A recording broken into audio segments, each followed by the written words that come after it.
Let me just start with apologies for absence. Apologies from Councillor June Burns. Thank you. Declarations of interest.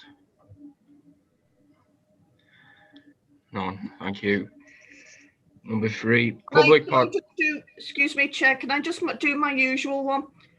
You actually, all of you who live in McGull have a pecuniary interest in the setting of the budget with the precept, but we do a block dispensation because otherwise you couldn't set the precept for the year.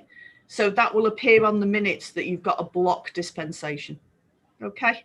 Chair, also for the item on the flooding, the Innovation Fund bids, that bid in the first instance is going to the Merseyside Strategic Flood Risk Forum, which I am a member and an ex-chair. So I don't know whether that constitutes an interest or not, but have you been put on that by Sefton? Yeah. Right, well, that's known as a personal interest, but it doesn't stop you taking part in the debate or voting on it because you've been put on it by virtue of being a councillor somewhere else. Okay. Councillor. Item number 3, public participation.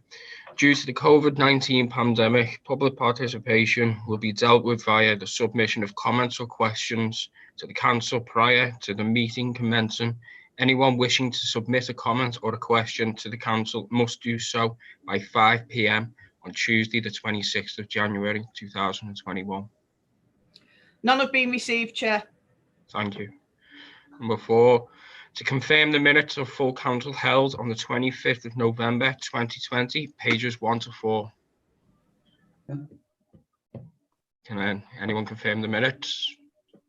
Yeah, I'll second it. Thank you, councillors.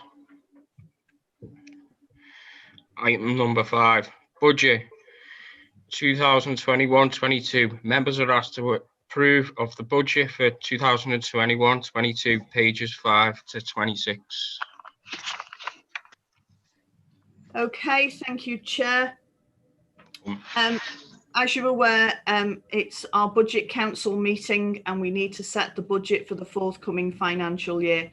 Have to say that following COVID and everything that's happened with that, then obviously we haven't been able to do this year what we had planned to do this year, but there's been a knock-on effect on our income. So moving forward, we have made a few assumptions, bearing in mind what the government are telling us, etc., about what our income stream is going to be like for the forthcoming year. I have to say, we don't really see us getting anything like the income that we got in until we head into September. So the budget shows that reduction in income that we are anticipating. So therefore, the budget is incredibly tight. There is no way around that. You have pressures of possible pay increases. The estate is getting more and more tired and needs investment in it. Right, so that we need an investment in the estate and we need to do asset maintenance and we won't have the income coming in. All of those pressures are put on the budget moving forward. Okay, so what we've actually put forward as officers is a budget that merely covers the cost of the increase anticipated in running costs. Although your report actually says that we would like an increase of approximately 13,000, what we are going to do in order to relieve some of the incredibly tight pressures on the budget is actually ask you for a £3 increase on the budget, which would give us an additional £20,093.10, which is a 2.9% increase. Okay, now if I can actually find where we put it, right, so it'll be, just let me work out what it'll be in total. I've done everything else but that. 6697.7 times 106.64. That would give you a precept for the year of £714,242 and 73p, but who's counting? So that's what we're actually going to be asking you for tonight. Unless, of course, you wish to give us more, and then look at what you can do with the planned asset maintenance.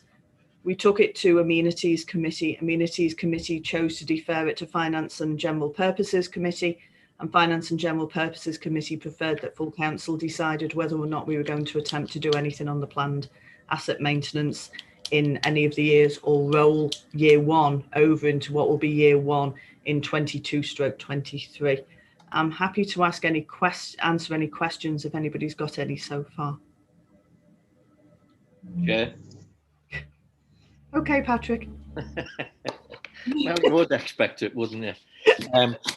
The first thing, first off, we've produced some figures here, and it's a very important meeting, obviously.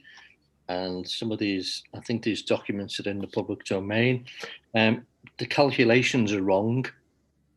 There's an overestimate on page 13. It actually is when it relates to some of the asset management stuff. The aggregated total is 91,050 pence, or £50 rather, according to the calculations. That's £10,000 over. If you add those, it's 81. It's 81. Not 91. So that doesn't make us look very good if, you know, we're talking about accounting, and I'm not being horrible, but if we've got it wrong, we've got it wrong. And if we're producing public documents that, you know, indicate that we're asking for 91 when we actually need 81, it doesn't look that good. That's all I'm saying.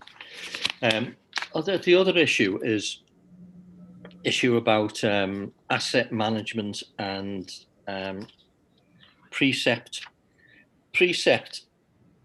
payments, really. Okay, I can understand us needing to look at how we need to increase precepts in line with inflation and things like this, and as costs go up and income declines. But what I'm not convinced of is in the document, Angela, where we talk about the actual reserves, where we say, you know, it's not advisable to dip into reserves. Well, at the moment with this COVID epidemic, which is probably, well, it is, you know, somebody said there's more people died of it than in the Second World War, you know, in terms of civilian casualties and things like that. So this is a crisis, and if it's not a time to dip into reserves, I don't know when it would be. And if we do need to keep our estate going by capital investment, which is what's included in the papers here, most of the asset management stuff is capital.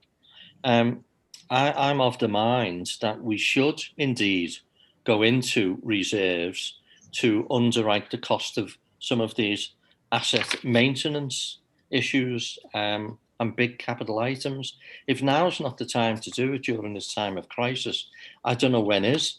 On a personal level, and I suppose a strategic level, we as a council have always tried to keep the precept down, you know, to develop more value for the residents of Maghull, and we've been successful in that. But I agree that the time is right to look at, we need to increase the precept, and the figure of £3, personally, I could live with that. But what I would suggest is that we kind of go into reserves to the total that we need to underwrite the asset maintenance budget, which I think in the figures it says it's 65,000. It's not 65,000. That's a 10,000 overestimate. It's 55,000. That's after you've discounted the 25,000, which has already been kind of, I suppose, migrated into the asset management nominal code 7851. within the amenity services budget. So when we take that 25,000, whatever it is, off the total cost of the asset management, it comes out as 55,000. So what I'm suggesting is I was going to say raise, but raise is the wrong word. I was going to say take the cost of that out of the reserves, and to kind of make the officers feel better. I suppose we could look at how we could develop a plan to replenish the reserves as we go forward. And we've already got, I suppose some of us would disagree with it because we don't really want the massive developments on the lands east of Maghull, but we're getting it, whether we want it or not. I'm sure we'll update everybody on where we're up to later. But that will be a future revenue for the council. And we can do a kind of a guesstimate on how many houses are going to be built each year. And that can then begin to underwrite the recovery plan for replenishing the assets, the reserves rather. Plus, for Phil's work, I think we need to look at setting some targets around income generation for community projects. So that's a very roundabout way of saying I've spotted that there's errors in the budget. Spotted the errors in the report. It took me 3 times to pass a maths O level. I'm not. Yeah, well, okay. Well, no. So, however, what I have to say is that doesn't necessarily affect the increase on the precept. Whereas, you know, we do like to get things right. We spend a lot of time looking at these figures. So I can only apologise if we've gone slightly number blind. But if it's coming out of reserves, it doesn't necessarily affect the precept. No. I think you need a plan about how you're going to replenish your reserves, because once you've spent them, you've spent them. And who knows what is coming around the corner, because nobody particularly saw COVID-19 coming along.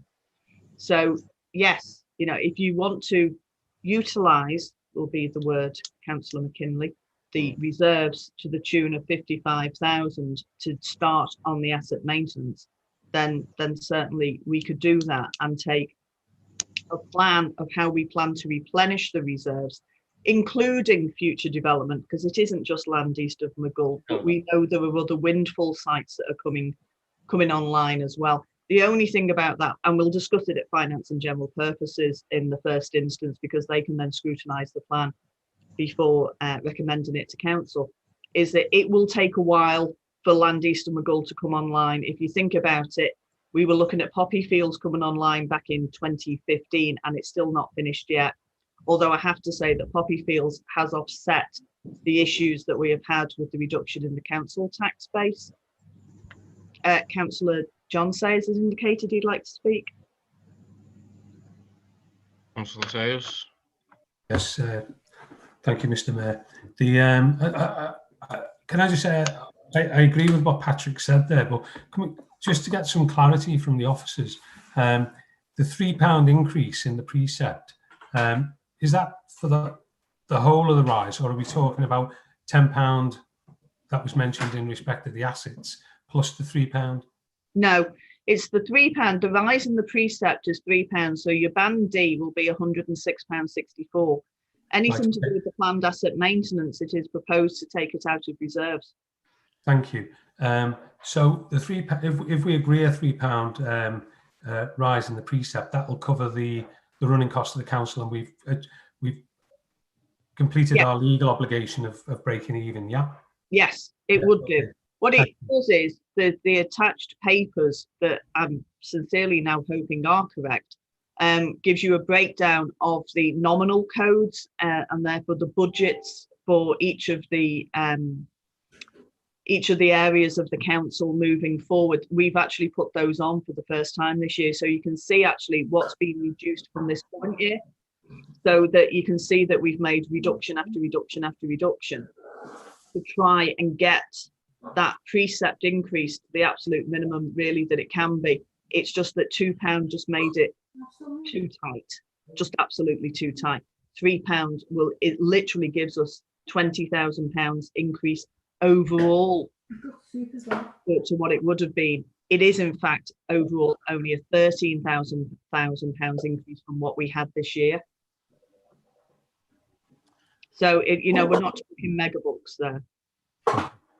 Thank you for that. Just in respect of the reserves, I understand the officers' sort of reluctance to let us take money out of reserves.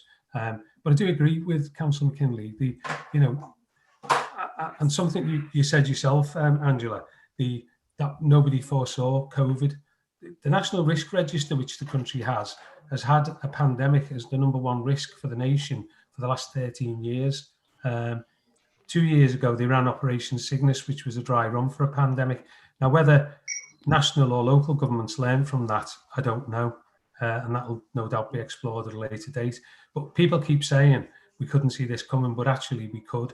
And the National Risk Register tells us that we could. However, I think one of the issues is the reserves are there for, and I know you split them into earmarked reserves, etc., but they are there for times of emergency. My worry is that if we don't take money from the reserves, then in effect, the people of Maghull are going to be paying an indirect tax in the loss of amenities. Already, we had ambitious goals for the parks and mainly for the playgrounds. The playgrounds are going to be crucial for the future. The kids are not going to school, they're not mixing with their friends. Grandparents are getting the burden of looking after the kids as both parents try and seek work. People who are on furlough or people who are out of work, and I know some of the parks are closed because of the hygiene issues that the government has set us. But the playgrounds are going to play a very crucial part, and the parks as well. So I think really we're duty bound as councillors to make sure that the progress that we promised that we would do and that we embarked on is continued. So I would favour taking whatever we need from the reserves to cover the entire cost of the asset maintenance for the next year. And then obviously we need to look at how we top up the reserves when the emergency is abated. But it is, it's the #1 on the National Risk Register. There is no greater emergency than a pandemic. And as I say, I think the town council has its part to play in that by providing amenities which help people's physical health, mental health, and the general well-being. So I would agree with what Councillor McKinley has proposed. Thank you. Can I just ask a question? I'm confused. If it came out of the reserves, does that mean the precept doesn't go up? Yeah, because you've already got your reserves. You've already got the money in the bank. Right. The issue that you've got with the reserves is that you can only spend them once. And as a prudent council, you wouldn't run your reserves down to nothing. So, for example, if we hadn't have pulled everything back and stopped our spending, we would have dipped into reserves this year. And there's no guarantee yet that we won't dip into reserves to some extent this year to continue paying for stuff because we haven't got the income in. If you think about it, the income that we anticipated getting in when we set the budget last year gave us a balanced budget so that we wouldn't have to dip into reserves. If we are losing that income, then the argument is if we are spending to the same extent, we would need to dip into reserves. That is what they are there for.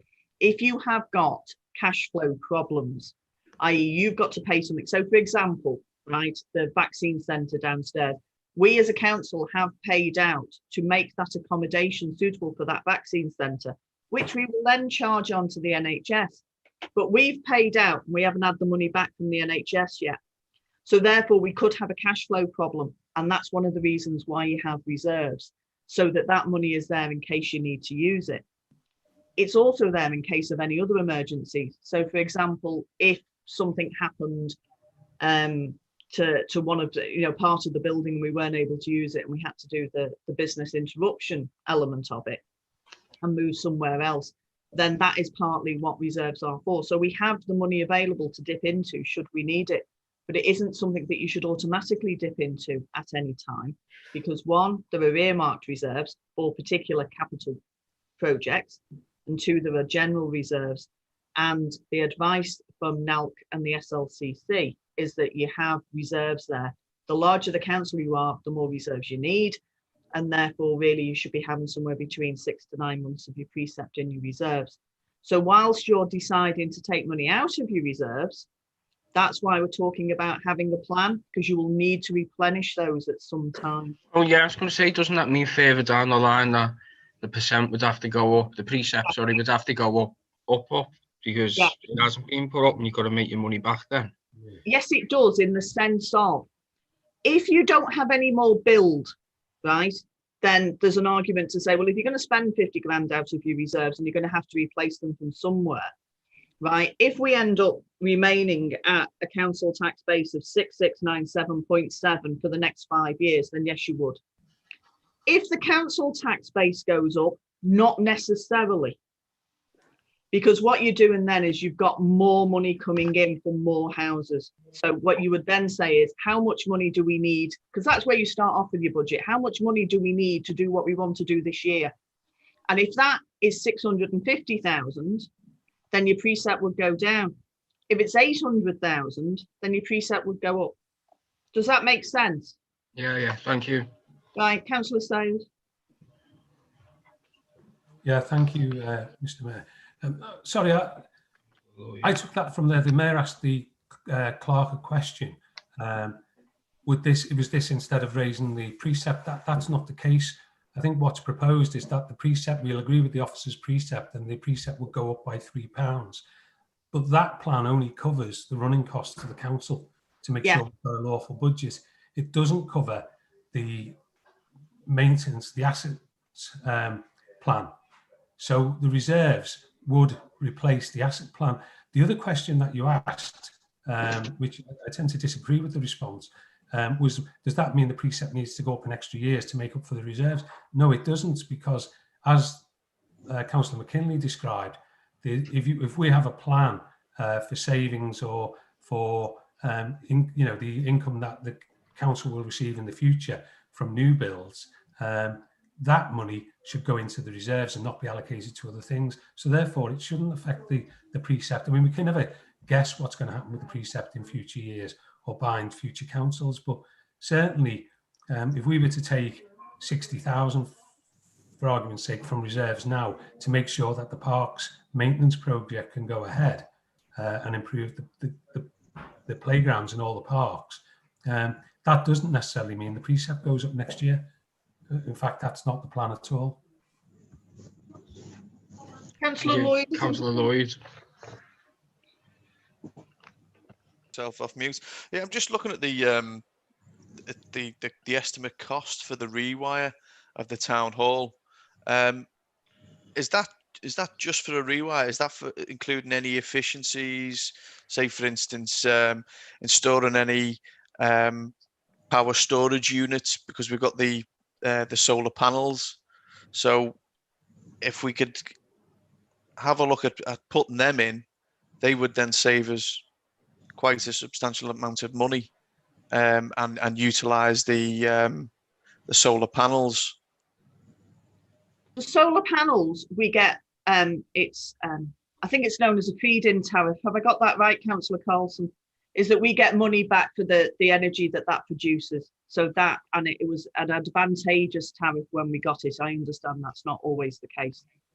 My understanding is that with doing the rewire and the relighting, is that we will save considerably on our electric bill, because it's so ancient that it's not even LED, to tell you the truth. So we will anticipate savings, but we haven't been able to cost it, because nobody's actually been able to tell us how much we'll be able to save from the. So do the solar panels, as the energy created, the energy and power that's drawn from those, does that go straight back into the grid, or do we utilize that with the town hall? Yeah, I thought it. Oh, hang on, Councillor Carlson will be able to answer. Yeah, the energy generated from the solar panels goes into the grid, and it's measured in per kilowatt hours. Angela's correct. We get a feed-in tariff of around, I think it's 44 pence or 49 pence per kilowatt hour, and that energy that we generate goes straight into the grid, but it's offset from our bills, if you like. So it's saying that if we generate 1,000 units, then we can use, if we generate 1,000 units from the photovoltaics, then we can use 1,000 units without any carbon emissions. but the feed-in tariff is paid for 20 years. You must be 10 years into that now. The solar panels that were installed 10 years ago aren't as efficient as the ones today.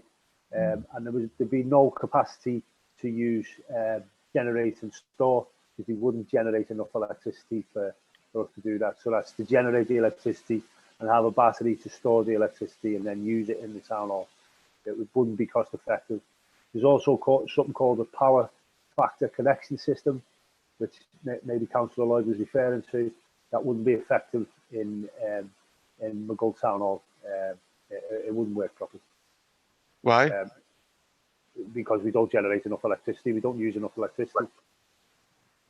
A power factor connection system needs to be at hospital or leisure centre sites, and even then it's dubious whether it will work properly. Thank you, Councillor Carlson. I don't think I could have gone into that much depth of information, but yeah. Sorry. So I missed you there because the connection in the house isn't good. So but I missed the answer that you given when I questioned why wouldn't it work in the town hall? We're not big enough. We don't generate enough electricity. The design for hospitals and leisure centres was Chris's answer, and then Right. it's about whether or not it does actually do what it's supposed to do. Right. Okay. Because I've been looking into doing something similar in the house, whereby you get solar panels, get power storage, and you get an inverter put in the house. And what it does is it will monitor how much you used during the day, because no good having solar panels and no batteries, because most of the time, well, you should be at work or out and about. It's only the evening time when you come home and you use more electricity. But whereas the council buildings is probably a little bit different to that, whereby they use more electricity in the daytime, usually. I know it's different at the minute. I can tell you that we're on 3 different tariffs. Councillor Carlson. Yeah, the inverters are already fitted to the energy supply at the council buildings. As I said, there's no point. There's absolutely no point in generating and storing at the council buildings. It would become uneconomic to do it. The optimal way to do it is the way we're doing it at the moment. Because I just looked at the electricity bill for the town hall, says £15,000. Yeah. Is that right? So just for the town hall itself? It's what it is that the we have amalgamated the electricity bill for all of our buildings on that, haven't we, Debbie? Or is it split out between? It's amalgamated all in the town hall, so it's all of our buildings. But the town hall is the one that uses the most. And what you have there is obviously the lights are on during the day, but equally the lights are on all the way through the weekend, and that's why we've got 3 different tariffs, because we've got a daytime, a nighttime, and a weekend one. So it's not always as easy to do the comparison, but there is electricity in places like the Bullswood Pavilion, right, that we get charged for. It's in the garage, it's in the bowling huts, it's in Winnybrook, and we want to keep the electricity in Winnybrook because there's a pump there that we're hoping to mend as part of the asset maintenance plan to stop Winnybrook and Glen Park flooding the way they did on Wednesday. Right, but there's an issue with that pump that we need to get sorted, because although flooding is not a Maghull Town Council issue per se, it's a Sefton Council issue per se, is that Glen Park and Winnybrook are ours, and if we can make sure that they are drained adequately, then we should do. And that goes the same for all of our parks. Oh. Yeah, I understand that buyback tariff is that the price that you're getting for that is extremely good. Yeah. compared to what I've seen. But I do think that if you put more solar panels on there, and efficient ones, and put a storage and an inverter in there, that's the stuff I've seen. I just think it's far more efficient than paying for electricity at the tariff you're paying now. It is, because it averages out the cheapest possible price for your electricity to draw back from the grid and obviously use from the solar. I'm going to refer you back to Councillor Carlson, our expert on this, but I kind of say that we are doing a project to try and identify where we can save things, where our carbon footprint is, and that we can come back with this sort of stuff. Councillor Carlson. Yeah, I get where you're coming from here, Councillor Lloyd. We do not use enough electricity to enter into a major solar panel array to make this economically viable. The government have cut feed-in tariffs. They don't exist anymore. So you have to fund this, self-fund it. So there's no government money available. There's no annual payments from feed-in tariffs. So it would be a significant investment to get this up and running. The best way to save energy from our buildings is to install as standard energy efficient equipment and make sure that all the lighting is energy efficient. For instance, as Angela's just said, the lighting in McGull Town Hall is on day and night. You can install LED lighting that will probably be between 70 and 80% less consumption. And that will last for between 5 and 10 years. You won't have to change the light bulb. That's the optimal way to do it. So is there no, the council's not eligible for the electrical, the green grant that homeowners are available to get? That's not commercially available. The government haven't made that available to any local authority or the public sector. There is something called a decarbonisation fund, which is more for gas, moving gas away from natural gas to hydrogen or to electric heat. But we still don't consume enough to make that economically viable. Can I bring Alex Spencer in, please? He's been waiting. Oh.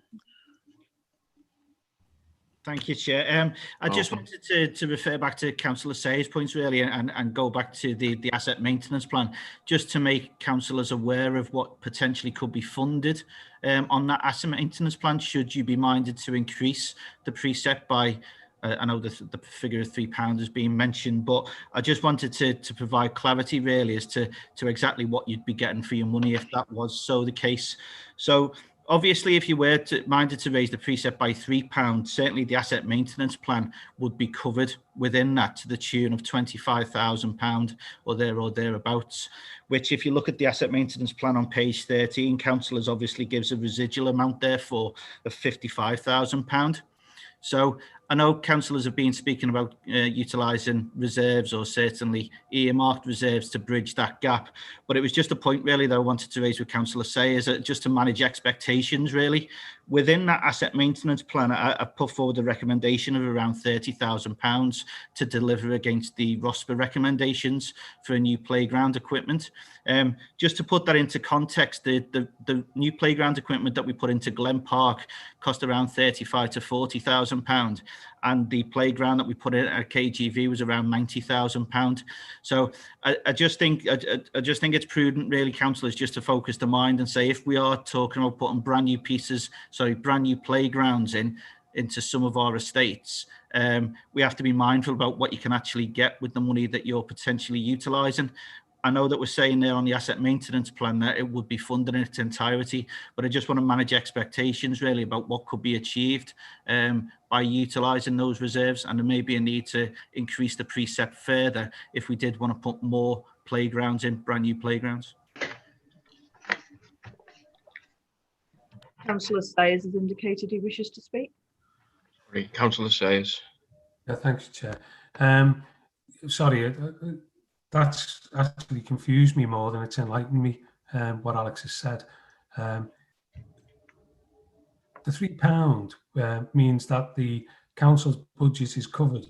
So are we now saying that not only gives us the break even that we need to do to set a lawful budget, but it also covers the asset maintenance, the £30,000? Or it does or it doesn't? Because I thought Alex just said it does. No, it's the £30,000 out of reserves that you're talking about, right? Won't get you an awful lot for your parks. I think that's what the point he was trying to make, is that you won't get brand spanking new sort of like, all singing, all dancing play areas. because the cost of one play area to completely refresh it and give it a whole new thing is approximately anywhere between 50 to 90,000 pounds. We've only got 30,000. They suffer an awful lot of vandalism. They suffer an awful lot of wear and tear just through kids being kids. And so 30,000 will maintain it, but it won't give you what you've got at KGV or Glen Park. Yeah, sorry.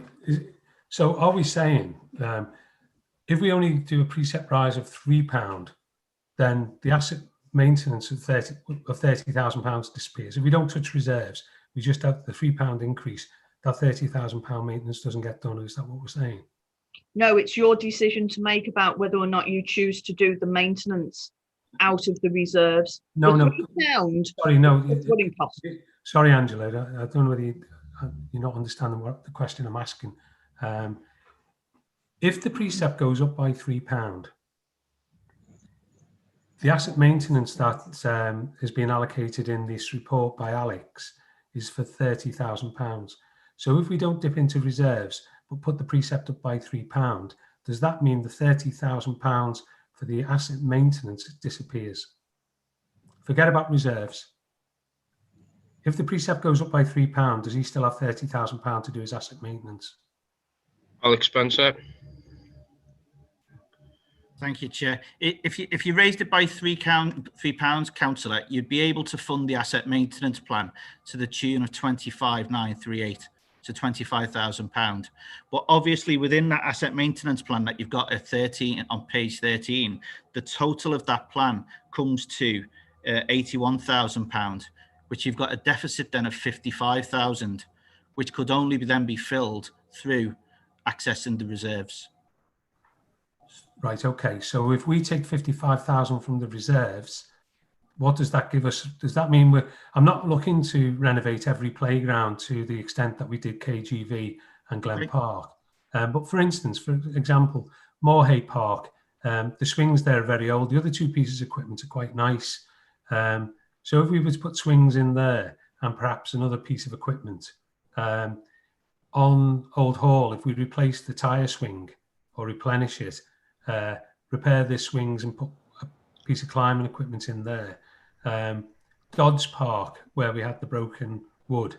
I'm not, it's a while since I've been up to that park. Whatever needs doing on Roundmead, what's the cost for that? No, I'm not asking. Yeah, I need to obviously reckon that up, councillor, but if you were looking at those four parks, I'd say certainly in terms of Moorhay, if you were thinking about putting those pieces of equipment in that you were saying in terms of a swing, in terms of a piece of a multiplayer unit of some sort, a roundabout, and maybe some picnic benches, that would probably take your total of around £30,000. Well, so you wouldn't be able to do anything with the other parks. Right, I didn't ask about picnic benches and the roundabout, Alex. I just said, you know, the swings need replacing there. The other two pieces of equipment look relatively new. The Old Hall has been decimated by the ROSPA thing. Yes. Dodds is not great. So, I mean, I've been banging on about this for a while now. How much is it going to cost us to just replace what we've removed? So basically, we're looking at steady state, not looking at renovating the parks or doing it to the extent of KGV and Glen Park. But really, we can't. At the moment, we're declining. We're not even standing still in respect of the playgrounds. So to get us to stand still means replacing what ROSPA removed. How much do we need to do that? Approximately £30,000. That's been costed at £30,000, and that's what's in the planned asset maintenance. So what is actually budgeted for with the £3 rise is 25,000. So there isn't enough to do what ROSPA require us to do to bring them back up to as now. Right. So if we could just if we could just nail it down. Yeah. So if we do the £3 rise and cover the 55,000 out of reserves to make it up to the 81,000 that was recommended, yes, does that replace the equipment that's been removed in, say, Old Hall and the pieces in Moorhay and whatever is needed at Dodds? Yes, that should do, yes, because that's what's being identified as by ROSPA as saying that they have been to the point where they should be removed because they are no longer. Yeah, but they recommend removing it, Angela. They don't recommend replacing it, do they? No, they don't. But the assumption is that you would then replace it because you've got to remove it because it's not safe. But then you end up with nothing. So if you want to replace it. Is there a guarantee then that if we raise it by £3 and dip into the reserve, say to the tune of 55,000, we're able to bring the parks back up to where they were at least before ROSPA intervened and made us remove equipment? If that's where you want us to put our emphasis on, that's your decision. Well, for the benefit of colleagues in the debate, certainly my own personal point of view, the playgrounds and the parks are core business for this council. They're also front-facing. We're asking people to pay a rise in their precept. I don't want people of McGull to be going to their parks and finding that they're getting less for more. I think, and for the reasons I said earlier, I think the parks play a vital part in physical and mental health, certainly given what we're faced at the moment. Also, I think a decline in park offer and a decline in playground offer is almost like a tax itself, because it's actually getting less for more rather than the same for the same or more for less. You're getting less for more. That also reflects on the image of the town itself. In the longer term, it affects house values, it affects people's hygiene factors, where, you know, the issue where people have a certain expectation. So it's almost like when you go to work, if the toilets and the canteen are clean, it doesn't make you happy. But if you go to work and the toilets are filthy and the canteen's filthy, it makes you unhappy. So our responsibility as a town council is to make sure that people aren't unhappy.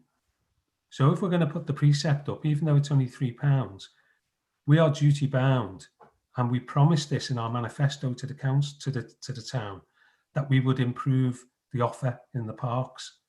So I would say to my colleagues on the council, we cannot give a decline or a worse offer than what was available 2 to 3 years ago and increase the precept. I'd even go further, that if it was necessary, rather than dip into 55,000, we say 70,000 out of the reserves. We have a plan to put the money back.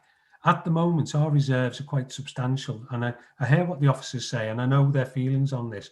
But the city region holds less reserves as a percentage of their income than we do. You know, so I really don't think the issue over the reserves. I can't see any greater emergency coming down the pipe than what we face at the moment. I don't think the people in McGull would be happy knowing that we're sitting on nearly £500,000 of reserves, and yet the parks are going to rack and ruin, and we're putting the precept up by £3. But I'll finish on that. Thank you. Councillor Denise Mullen. I was going to say, can I just say, Chair, that actually Councillor Carragher indicated first, then it was Councillor Mullen, and then it's Councillor McKinley. Fair enough.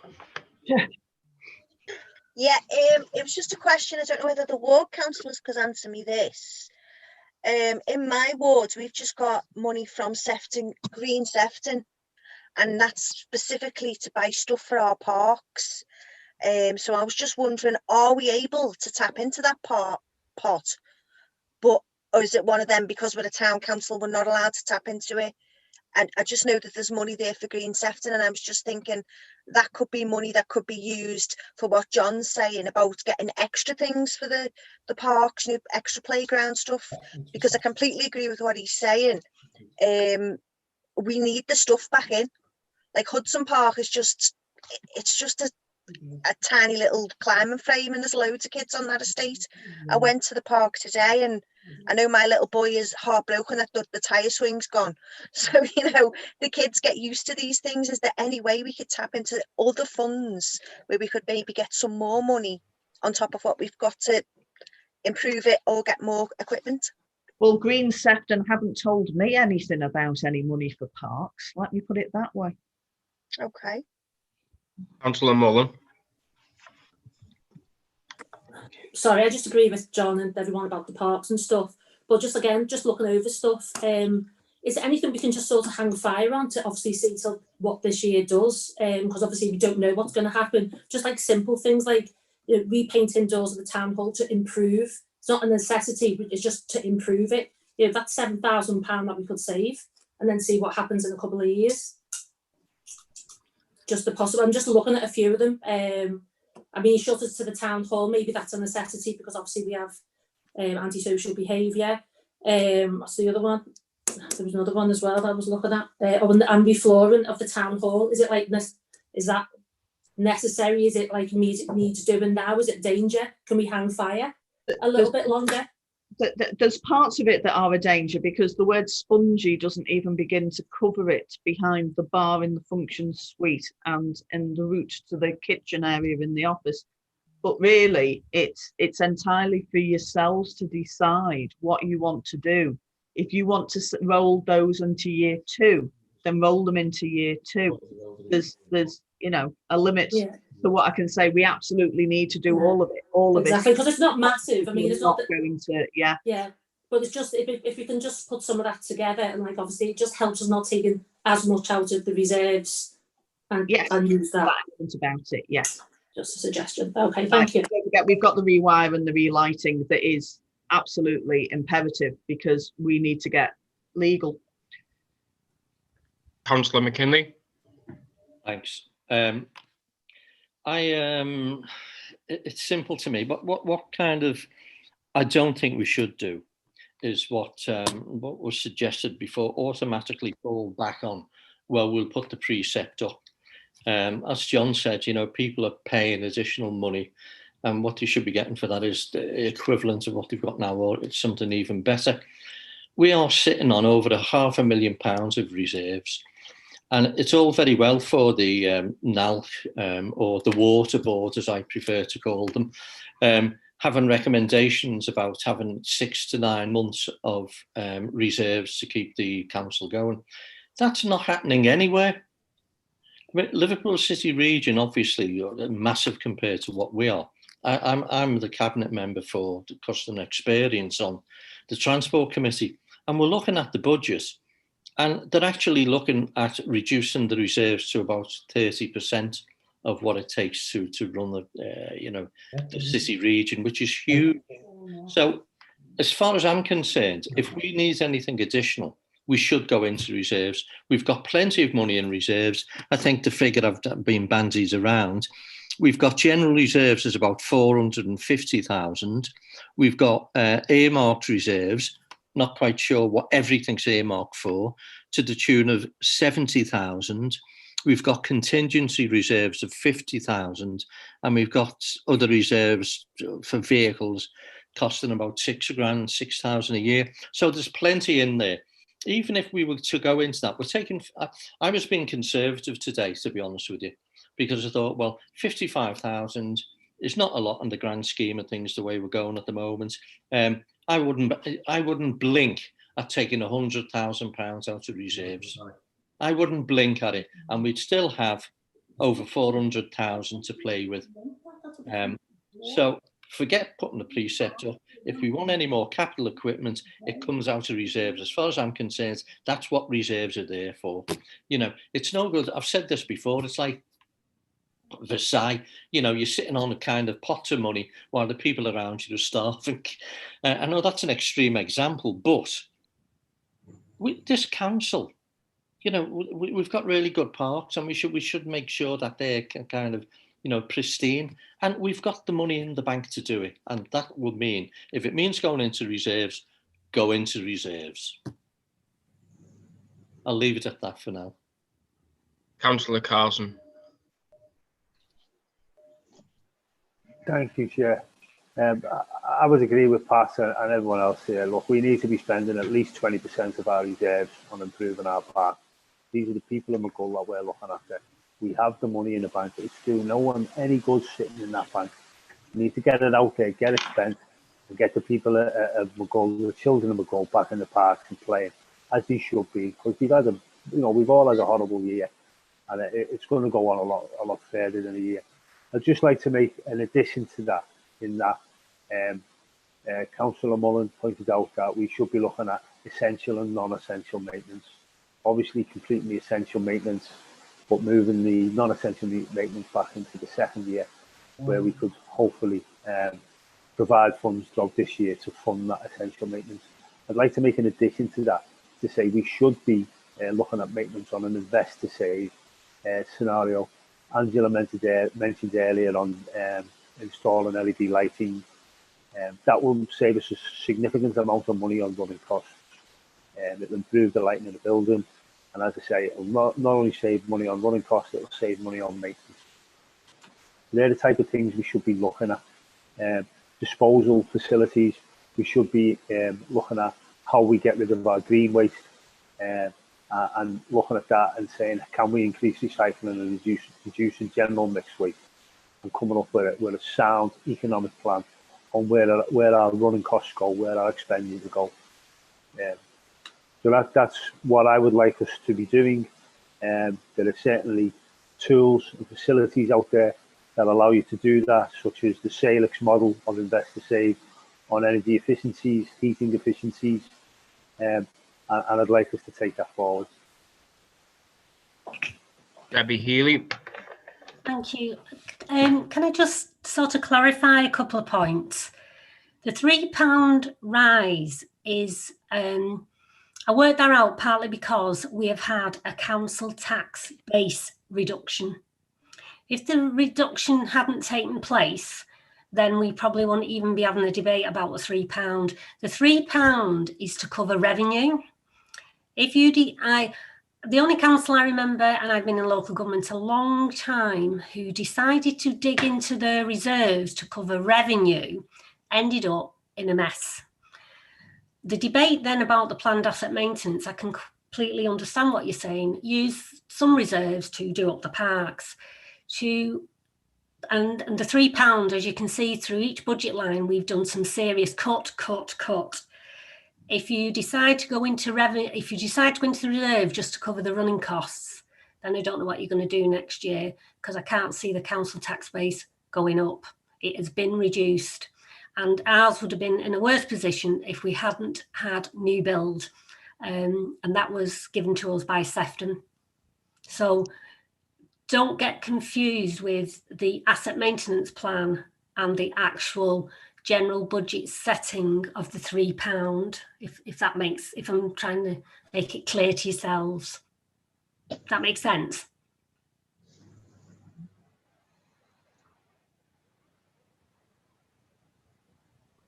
Debbie, can I just say, nobody's proposing going into reserves to underwrite revenue. We're talking about going into reserves to underwrite capital items. Nobody, well, I certainly have not suggested going anywhere near reserves for revenue. All I've said, and I think other colleagues have intimated, is that we go in for capital items such as the asset maintenance budget, capital items such as equipment in the parks. That's not revenue. No, I know, but it was said by a previous councillor that we shouldn't be raising the precept. If you don't raise the precept at all, then you are going into reserves to pay for revenue. Councillor Ross Ferguson. Yeah, I'd just like to go back to what Captain said, and I think we should all be mindful that it's not often we get an expert in his own field to advise us, and I think we should listen very closely to what he has to say about energy saving and moving on and looking after the environment, etc. Say it's his bread and butter, and we're fortunate to have him with us, so I think we need to take serious note of what he said. That's all I wanted to say. Councillor Tom Hughes. Yeah, I just feel like we're going around in circles. I mean, a lot of the officers are saying that we should increase the precept. A lot of the other councillors saying we should take all the money out of the reserves. I don't know why we can't just come to a compromise and say, right, we're going to have a smaller increase, but we'll take a little bit out the reserves for the asset maintenance. And then in case something does happen 6 months down the line in terms of COVID, our reserves aren't hit as much. I thought that's what we were saying. It's certainly my understanding that the main proposal so far is for a £3 increase, and then for planned asset maintenance to be looked at via reserves. If you wish us to do that and agree the £3 for the running costs, which would be a precept notification to Sefton 714,000 and change, then certainly we can come back to council in April and say, we've had a look at the asset maintenance. This is what we absolutely need to do on an essential. This is our wish list. Are you happy for us to move forward with this? And then we can get you some proper costings around this as well. And therefore you will have a wish list, or shall we say, what would be, you're going to have to do it, but you might not have to do it this year. And then we can look at it, because there's a few bits and pieces in there. So for example, the Winnybrook pump, I think we're going to have to do that, and possibly have to do that as soon as possible. Because that, you know, there is a danger of internal flooding with the flats on Days Lane that is next to Winnybrook. So we really need to be looking at stuff like that. But certainly we can come back to you and say, we've looked into it, and this is it. This is what we think about the planned asset maintenance.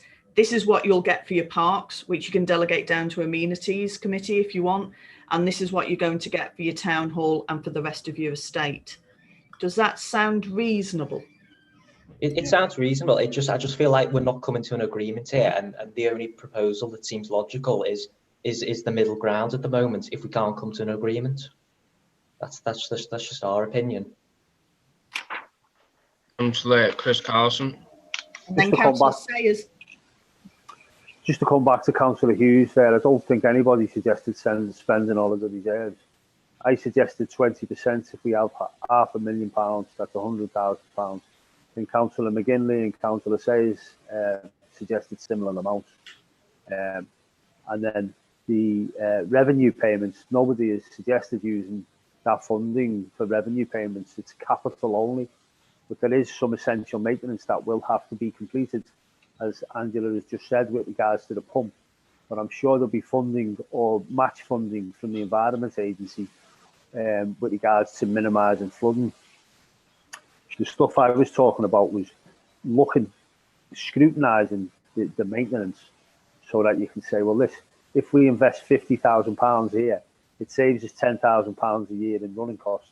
It'll pay for itself in 5 years. They're the type of things I'm looking at. So you've got a sound business case to say these are the reasons why we're doing this. Yeah, well, I also feel there's if we're taking for example £100,000 out of the reserves, there's no plan that's been put in place of how we're going to in a few years' time get back those reserves to the level that they are at the current moment. What we said was that we would take that plan to finance and general purposes in March. Right, okay. So that you knew what you were going to be doing, and you can scrutinise it there and then refer it to full council either in April or your annual council in May, so that we become part of your reserves policy. Right, okay. Councillor Sayers, if I'm right. Yes, please. Yes, thanks, Chair. I was quite happy to wait there because I wanted, obviously, other members to say what they needed to say, because really I'd like to try and move this to some conclusion. Can I just ask one question of the officers? If we were to earmark X amount out of reserves for the asset maintenance for the next 12 months, and we don't use the full amount, I take it the residue goes back into reserves? Yeah, okay. Well, in that case, what I'd like to put forward a motion and the motion is that the council agrees to raise the precept to cover our revenue expenditure and to set a lawful budget, that we set a rise in the precept of £3, and that we remove £100,000 from the reserves, which we earmark for asset improvement, I should say. I don't think we should be looking at asset maintenance. Maintenance is standing still. I say we asset improvements. We ask the officers to come forward with a report as to what we can get for that amount of money, covering what we've already identified and any other improvements. Any residue which is not used would go back into the reserves, and that the officers be tasked with coming forward with a plan to replace the £100,000 back into reserves over the next, say, 24 months. So I'd like to put that on the table for a vote, please. I don't know whether anyone would like to second it. I second it, John. Councillor Lloyd wants to speak. That was just a seconder, that's all. All right, sorry. Councillor Mullen?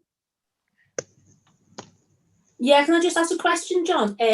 When we're getting all the reserve, well, you're getting so much out of the reserves, are you saying to get all the assets done, or are we just saying to get the necessities done?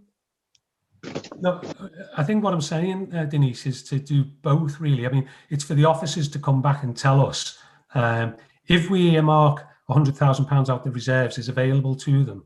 We need a plan for them to come back and tell us what we can, the improvements. I think the parks need to be at the forefront of it.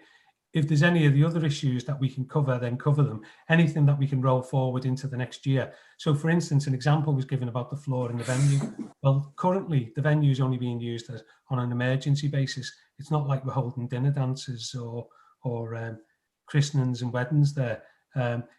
If it looks as though COVID is behind us at some stage and the venue is going to reopen, then obviously we'd look to get that work done then. But what I'm saying is make the £100,000 available to the officers. Let's have some ambitious plans put forward. If we don't use all the money, then it goes back into the reserves, and we have a proper plan set in place to replace that money. But I think at this time, when people are so down in the mouth and everything's really miserable, we need a boost. And I think that's what the reserves are there for. I'm not talking about being prolific and squandering the money. And as a belt and braces, we raised the precept by £3, which is actually just as Councillor Hughes was talking, to make sure that we cover our lawful responsibilities and set a budget. But we give the officers a free hand, but they need to come back and tell us what we get for that money. Okay, thanks, John. I can do you bang for your book. Bang. I'm sure you can. It's on the table, Mr. Mayor, so, and it's been seconded. I think Councillor Ken Hughes would just like to come in at that point. We're not a vote on this proposal then? Yeah, that was it. We were just waiting. That was it, yeah. Then if you want to, right. The mayor will now. We just seem to be going around in circles, don't we? All yeah. These figures and numbers and everything. Yeah. So the mayor will now say, all those in favour of aye. Nice. 1, 2, 3. Of those against? Councillor Sayers' proposal. Yes. Oh yeah, we're for it. Yeah. Nice. Okay. Lovely. Those against? Oh. Right. Abstention. Andrew. Hello. I was late on the call, so does it matter in terms of recording the vote? No, it's fine. There were no. It was in favour. I have to say, looking at everybody's completely on board and cool. Yeah, no, so I was just applying rule. I was just thinking it was like if a normal meeting, if you're given room, like. Right. No, that's okay. That is now passed, and that's what we'll do. Right. Okay. Can I move on?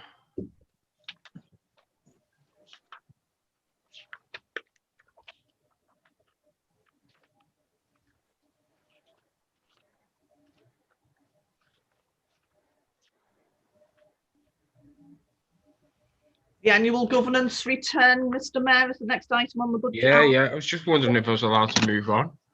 Yeah. Item number 6, annual governance return. Members are asked to consider the response of the external auditor, PKF Littlejohn, pages 27 to 36. Okay, it seems forever and a day since we've been doing this, and I acknowledge that, but PKF Littlejohn, if you recall, it was on the agenda for November's meeting, but PKF Littlejohn didn't get back to us, so we deferred it to this one. As you can see, we put some amounts in one box and it should have gone in another box. So essentially, we're not a completely unqualified review, but they're not saying that we need to put any different systems in place.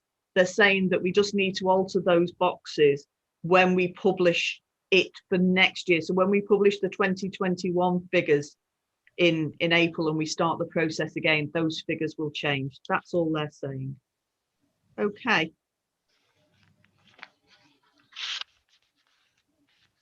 Has anybody got any questions? Okay, lovely. That's all noted. Thank you, Chair. Right.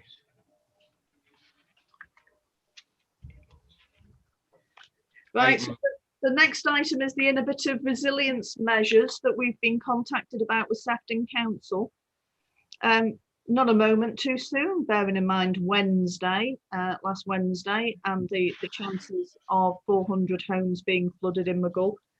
I was contacted about it just before Christmas, and so I did put a letter of support in. If you're not with me on the letter of support, I can always withdraw our support. But I volunteered up Roundmead because Roundmead in and of itself, we can't get on there in sort of December, January, because it's just so waterlogged. Even with the four-wheel drive vehicles, we can't get on. What needs to happen with Roundmead is the land drains need to be replaced because they were broken, apparently, when the play equipment that was put in there was put in, and that causes garden flooding round and about. So it was actually be quite a good one for any garden suds or resilience measures that would be put in place, because you know that's part of the planned asset maintenance that we haven't got money for.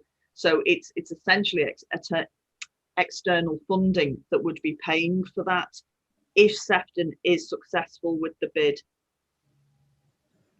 Okay, has anybody got any questions? Councillor Carson. It's not so much a question, it's just to say well done to all the councillors who were involved in the evacuation last week. I missed it on WhatsApp, but I didn't read it till the morning, and I take my hat off to all of you. Well done. It must have been a scary situation, and you helped a lot of vulnerable people that night. So I just wanted that to go down in a minute. Well done to everyone who took part. Oh, you're welcome. Councillor Adam Lloyd. Yeah, just wondered how many houses were affected? How many houses were flooded? There was 3 houses that I'm aware of that were actually flooded. However, the ones that were at risk during the evening were 400. Right. Because they'd anticipated that Dover's Brook and the Alt, 4 acres floods at 2.5 metres, but they anticipated that the water level would be 3.2, which meant that Sefton Drive down to Liverpool Road South was at risk. Right. So that was why there was the turnout, because there was a so we had to Hathaway, Meadway, Old Racecourse, Sefton Lane and Sefton Drive were told to evacuate, and then Claremont, Gainsborough and Roslin were told to prepare to evacuate. So that was the people on the ground. I mean, it was a fantastic turnout by the emergency services. The fire service took control of the situation, and we were assisting them because there was a risk to life. And so the turnout for Merseyside Police and the fire service was second to none. You really couldn't fault them. They were on the ground, they knew what was doing. We had support from the Environment Agency. 7 tons of sand in bags came to support the efforts for the ones that essentially couldn't leave. We got information about who was COVID positive, who was vulnerable. Sefton Council had turned out as well. They went round and did welfare checks on the Thursday to make sure that everybody was okay. So it was really a fantastic response. To be honest though, we dodged a bullet, and we might not dodge a bullet next time. Councillor Yvonne Sayers. A quick comment really. It's to thank you, Angela, and to thank Alex as well, because you stayed till 2 o'clock in the morning. You did an awful lot of work, both of you. So it was a big thanks to you as well. Thank you. That's very kind. Councillor Can I just say, Councillor Carrigan and I were there at 2 o'clock as well. Before she, and thanks to you. Yeah, I think always one. Councillor Carlson's already thanked all the councillors. I was there as well. I was there till, and Claire. I was there till 3. Yeah. So there's a lot of us who were there, but I think you know, I agree with what Yvonne said. What Angela and Alex did was well above and beyond what we paid them to do. I thought Angela was very good inside that control room, working with the fire brigade and keeping the log. And I know Alex was out and about on the ground, so you know, congratulations to them both. It was exemplary. Thank you. That's very Thank fair. you to everyone. Yeah, Councillor McKinley. Fred Sharp. Is it me? Well, Councillor McKinley had indicated before Councillor Sharp. Councillor McKinley is first. I'm sorry. Yeah, I think Angela kind of summed it up there, dodged it, but I don't think colleagues realise, well, some may not realise what happens, what the danger to life was not the prospect of a gradual flood, which would basically seep up as in coming up through the ground. What we're talking about here, if colleagues know the area, where the River Alt runs through the bottom of McGull, it's behind what can only be described, well, they are levees, about 10 to 12 foot high levees. And what the fear was that it was going to overtip. And the danger to life was if the bank collapsed, what you would get effectively would be a tidal swell of water coming across the fields and coming into McGull. So it would be the effects of like having a mini tsunami. Why we dodged the bullet is the bank did collapse, but it collapsed into Lunt Meadows. Now, those of you who know Lunt Meadows, John and I went down to have a look at it the other day. The flooding was almost biblical in scale. From the top of the levee on the McGull side, where there's a wooden bridge across the Alt, the whole of Lunt Meadows was under water, 15 foot of water. So all that water would have come into McGull. So we really did dodge a bullet. We were very, very lucky there. And it was only through the skin of our teeth. And that's not the end of the story, because that danger is still there. That bank could go. So we could end up with 15 foot of water in those places in McGull that Angela mentioned before, which have never, in my experience, flooded. Sefton Lane, Sefton Drive, the bungalows there would have been completely submerged, probably. So there was a real danger of life. And one thing I'm going to say, we've had one go at setting up a flood resilience forum some years ago, which was didn't work successfully because of, I'm not being horrible here, but because of some of the local residents weren't prepared to kind of, play along with what the objectives were. They were there to just criticise and so on. So the thing collapsed. But if we get this bid, as I say, the bid's going to the committee I used to chair. If we get the bid, I'm going to a meeting in the Northwest on Friday over this. We will need to set up our own steering group in McGull to actually have a look at what we prioritise as being the innovative solutions and where we prioritise those innovative solutions. So I'm just giving you a heads up, colleagues, that we will be coming back to you at some point and saying, do you want to get involved in this? We think you should get involved in this because it's an important issue for McGull. So it's really just that to say that will be coming your way shortly. Thanks. Councillor Sharp and then Councillor Carragher. Yeah, Councillor Sharp.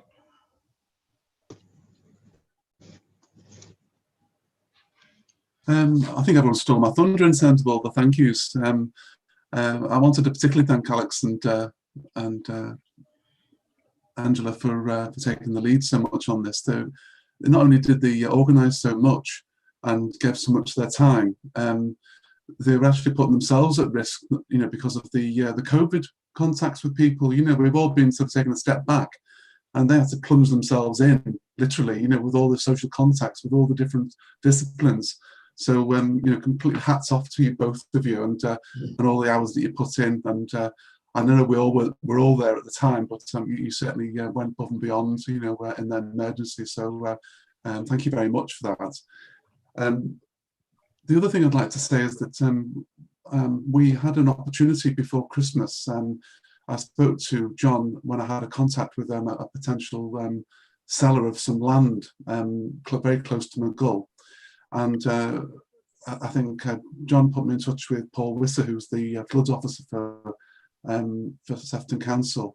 Very experienced and knowledgeable guy, had intimate knowledge of the whole area. And he then put me in touch with the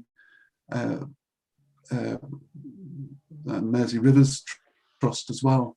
And so they were very interested in the site that we were referring to. And we were hoping to use that behind 4 acres, more or less, as a floodplain relief. And it could have been used also as a nature reserve and linking all the Jubilee Wood and Ruffley Wood and Lump Meadows as a sort of a corridor of nature, as well, as a resource for the community. But the most important thing was the potential for the floodplain. And from that point, we also went several times before Christmas with Paul Corner, who works with Mersey Rivers. He's got a degree in ecology. He's had lots of experience in floodplains, and he's diverted the River Alt in Croxteth Park only last year. So we also became aware that there was this £6 million bid going in to DEFRA, and they wanted to use this opportunity to, as part of their plan, which this summed up in the appendices in the minutes we've got today, the agenda.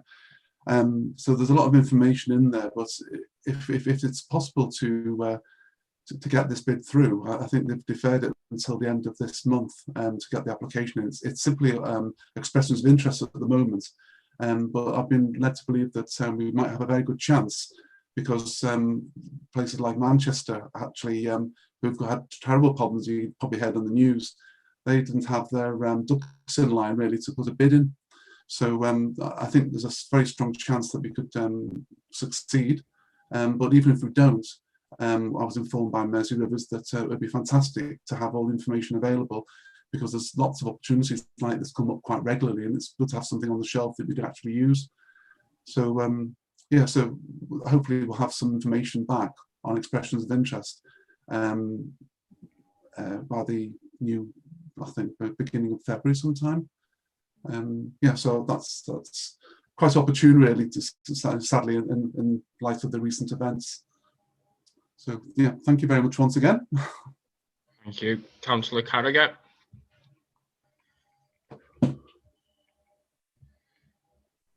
Yeah, it was just to ask, first of all, it was to ask a question. We've just had a news report to say that we're going to get 16 hours worth of torrential rain starting tonight. Is that going to cause us an issue again in Maghull? That was one thing I wanted to ask Angela and Alex if they had any information on that. One thing I would note is during the floods seem to happen in random places, as Mr. Mayor will contest, because he was there till midnight in someone's house who's had the fire engine there for 14 hours because the drains were actually about to go and there was no actual reason as to why they were being flooded. One thing I would note, and it might be something that we can work on in the future. I was going around houses with a police officer, as was Councillor June Burns, and what the police officer did notice is a lot of our elderly residents, this was at like midnight, we were knocking on people's doors and the doors were open, and the officer was having to say to people, lock your door. And coming out of that flood situation, I think maybe in the future we could look at maybe doing a crime watch sort of thing within that area, because there was a lot of houses who all had their doors unlocked and windows unlocked where people could get in. There was quite a lot of vulnerable people there. Can I just come back on that? I do know from the fire brigade saying that what you were talking about, the house, it's because the River Alt has underwater rivers running from it, and it's all red from springs, brooks, thousands of them. And what happens is basically when it overflows, the water pushes up like a spring, and it did in someone's back garden. Right, okay. That's why it went like flooding down 3 Right. houses, 4 houses. Yeah, in Moorhay, there was a blocked water course. That's what I'm talking about. Yeah, Moorhay was a blocked water course. We have that confirmation from Sefton. Right, I've got Councillor Carson and then Councillor Denise Mullen. Hello guys, listen, sorry before about missing the officers out for my thanks. You do a smashing job. You really do, all the time, not just when it floods. Seriously though, I think Councillor Carragher has brought up something quite real, in that we have unprecedented weather events now. We have flooding more or less on an annual basis. So I think as Mughal, we need to start implementing a flood defence plan, an early warning system. Residents who are at risk of flooding need to have a plan, so they clearly know what they need to do. We all know what to do in a fire alarm. You get out the building and you go to your muster point and you get your name taken and blah, blah, blah, blah, blah. In a flood, it's totally different. We need to look at the pinch points, look at where they are, make sure the residents that are there are fully informed of what they need to do, and they have the contact numbers for the Environment Agency and so on and so forth. And I think that needs to happen with haste. Yeah, we need to be moving on that as soon as possible. Councillor Mullen. Yeah, just on that note, Chris, sorry, Councillor Carlson, just a couple of things. Obviously, I know a few people, my family was brought up in Roslin, and years back there was always like a little brook that ran along the back. I think as people have moved in, you don't realise actually what it is, maybe get someone to look at it. My mum and dad have still got a pipe under there so the water can keep going. There's been a lot of people that just think, oh, it's a ditch and let's dump things in. So it's making a backlog. It's been happening over the years. So maybe someone to go and have a look just to check that it is running quite smooth down there to release the water. Maybe. The issue that you've got with that, Councillor Mullen, is that the people that back onto those things are what's known as a riparian landowner. I'm starting to have a bit of PTSD because the flood committee is coming back to me now.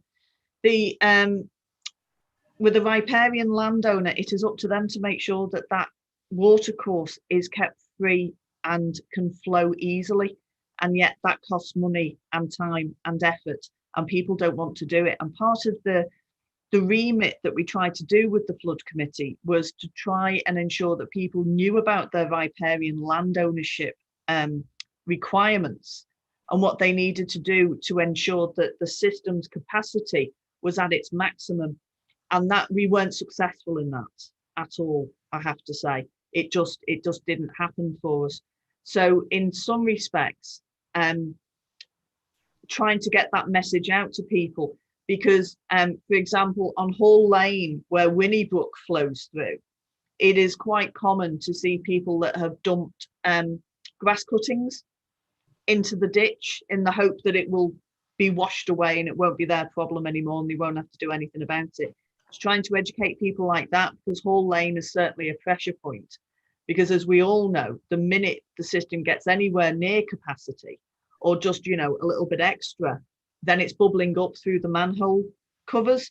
And that in itself would show you that, you know, let's not mess about with the water courses flowing from east to west across through the town, because the system needs to be at its, you know, at the maximum capacity it can do when you come to weather events like this.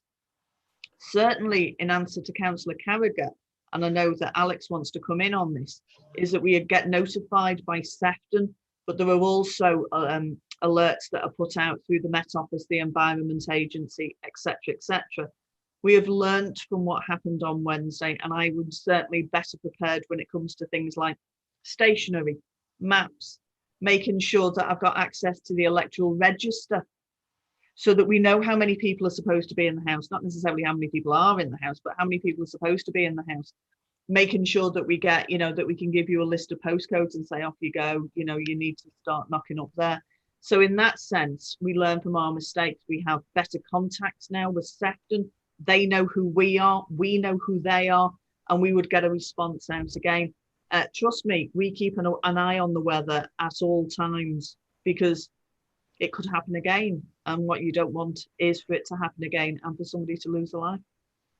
I'll hand over to Alex in case he's got anything extra to add. Yeah, just a couple of more points there, Ange. I think the reason why things went so smoothly when we had the flood last week was because it was really good partnership working between us, albeit that I think it was quite informalised partnership working. I think our role sort of became by the fact that I used to work for Sefton Council myself and knew the risk and resilience officers there, and lo and behold, when the phone call come, I was on hand to try and help out and obviously mobilise. I think there was a learning point there, because Sefton Council obviously did their debrief and wanted feedback from us as an organisation as to what worked well and what didn't work so well. So we've obviously fed that back to them, and I know that Sefton Council colleagues are really keen to establish what they're calling their Sefton Resilience Action Group, something that they used to have, but unfortunately it fizzled out, of which we've already been told that we'll be a key partner on that. So I think that's a really good positive action to come about by the flood. In terms of risks locally, I think the big one for me would be Winnybrook playing field. So unsurprisingly, last week I did make a number of visits to Winnybrook, because we do know that it was under a heck of a lot of water. In some places it was going up for 2 foot. We know that we've got issues in the pump on that field, and certainly now that the waters have subsided and drained away, it is something that we need to look at moving forward. But I think on the whole, yeah, there were a couple of things that did go wrong, but I think mainly it has been a positive learning experience, and it obviously we'll be working with Sefton Council and the other partners much more closely in the future to hopefully, when it does go wrong, be on site a lot quicker and try and mobilise a lot quicker also. Can I just ask a question? I don't know if this is the same question Councillor Mullen asked, but who dredges the River Rolls? Does anyone dredge it? Yes, it is, and there was some work done, because 4 acres, of course, in 2015 nearly internally flooded. It's the Environment Agency that do the rivers. Well, just only because, like, I fish on the River Rolls, so I see it all year round at all different levels, all different heights, and it's full of fly tipping. And so was that what you were saying before? So like by them houses that on Sefton Lane that get flooded, it's full of crap, it's full of TVs, it's full of anything you think that go in that skip goes in that River out. It stays there and it goes into the mud and it sits there, and then more gets added to it. So do they have to pay for that? Is that what you were saying, or is that up to the River Trust to move that and pay for that? The people that back onto the river, could be slightly wrong on this. I'm not entirely sure they are. They may be riparian landowners, but it's not their responsibility to maintain it. It is the Environment Agency's responsibility to maintain it. And in fact, they do the Winnybrook culvert by the cricket club as well, because that's quite an important bit between the football club and the cricket club. There's a brook there, and the Environment Agency they'll decimate it, frankly. They'll just come in and rip everything out to ensure that there is space there to hold water when it needs to do.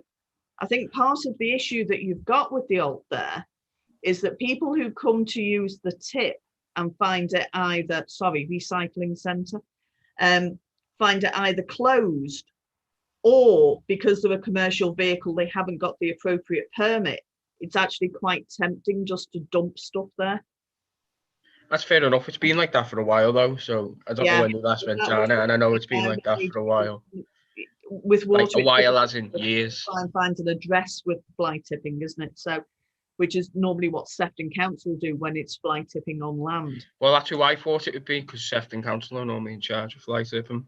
Yeah, it's but certainly the Environment Agency has done a considerable amount of work, and they dredged it and put the levee, as Patrick was calling it, on the Lunt side. So that had actually been from the floor of the Alt and Dover's Brook. They put that on that side, which concerned the residents of 4 acres at the time, because they were then frightened that if it did rise, then the embankment on the farmer's land would then direct the water into their houses. But actually, presumably it was engineered to break. I'm not entirely sure whether it was or it wasn't, but that's what happened. And so 4 acres didn't flood.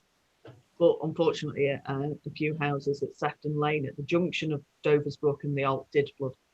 But they're also prone to it there. That's happened before. I don't know if I'm right here, if I've got my history right, but from what I know, them banks were put in from the Americans just after the war, because it was always a flood river, the River Road, for the 11,000 years that it sat there. So yeah. What is there anything we could do about them banks, or would that be to do with the group that Patrick was talking about? It's more to do with the group that Patrick's talking about, because Sefton Council is the lead, the local lead flood authority, so it's partly their responsibility, and also the Environment Agency will need to do something about it. What we are is the support act, in a lot of this to see how we can do about educating residents, making sure that if we can put anything in place, then we will do. But it's about support really, rather than kicking off measures ourselves.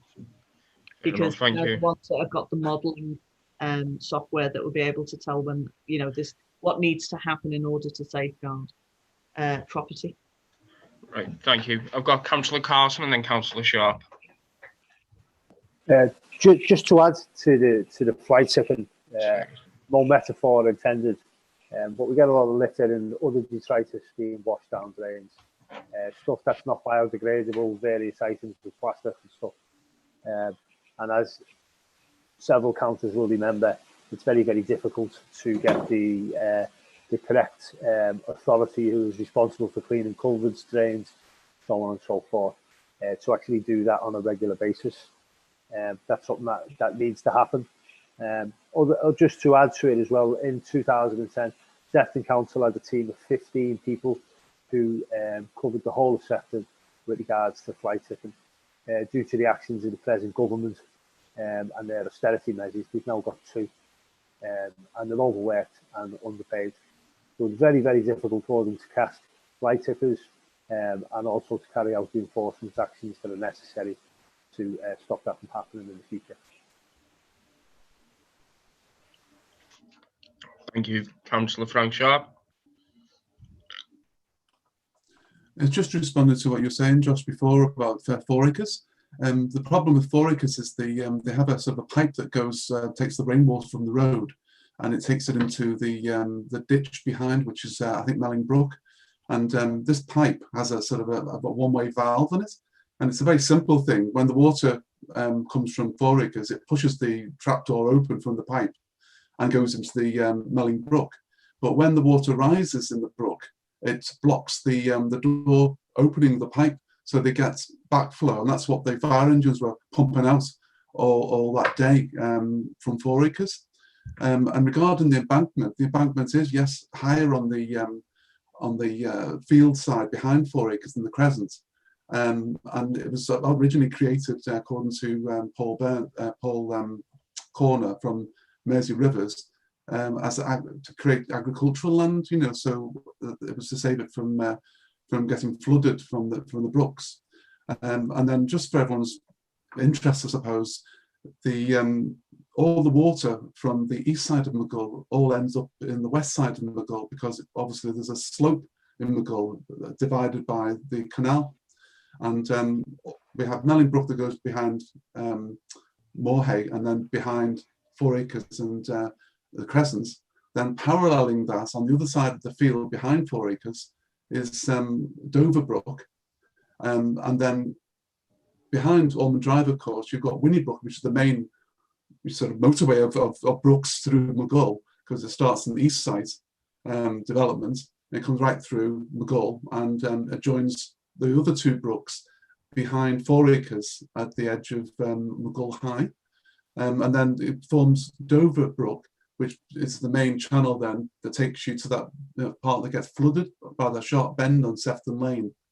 And then it goes to Lump Meadows and joins the Alt. And that's where it obviously flooded and 30 metres of embankment was lost. But Paul Corner did say, this ecologist, when he looked at the site behind 4 acres, he said that raised embankment is absolutely ideal for a flood risk in a floodplain, because all you need to do at minimum cost would be to take a portion of that embankment away, and you could actually flood a portion of that field behind, and there's actually a natural ditch that would actually prevent any further flooding of the whole site within the field itself. So if well, isn't the field Neolithic grounds anyway? That's full of water anyway. Isn't that what I thought? That's what the grounds were up there anyway. The Neolithic lands, and that's. I think that's up at water based anyway. They found this Neolithic camp, didn't they? But that's yeah, and it's all water based. Yeah, but it's all marshland in this area years gone by, and even the River Alt. That's a new passageway. It was just lots of tributaries apparently many moons ago, you know. But that's the geology lesson anyway. Thank you. Sorry, can I just say, Angela, Claire's just said it. Computer went down and she's struggling to get back on. I don't know if there's I know anybody- she's not in the waiting room, so I'm presumed that the link will still work because we're still going. So Yeah. Okay. No problem. if we'd finished and she couldn't get back in, I could understand it. But she's got the codes and everything, so I would presume it's something wrong with her end as opposed to my end. She's not showing up in the waiting room. No problem. Just tell her to use the same code. It's not a problem. Yeah. Thank you. Councillor Ferguson. You're on mute, Ross. I'll unmute myself. How's that? Not trying to get ahead of what we're discussing, but on the same sort of issue. Whilst we were talking about the floods, I mean, I was watching it on social media all night, and I was looking at the flood maps and the areas of risk, etc. And the highest places of risk, 3 in Maghull and 3 in Didsbury. I'm just looking now at the government's long-term flood risk map for our area, and it's quite frightening to look at, and especially where these new houses are going to be. It just doesn't bear thinking about, because it's a risk area now, and there's not on there a natural drainage. What's it going to be like when all these houses are? Just thought I'd mention that.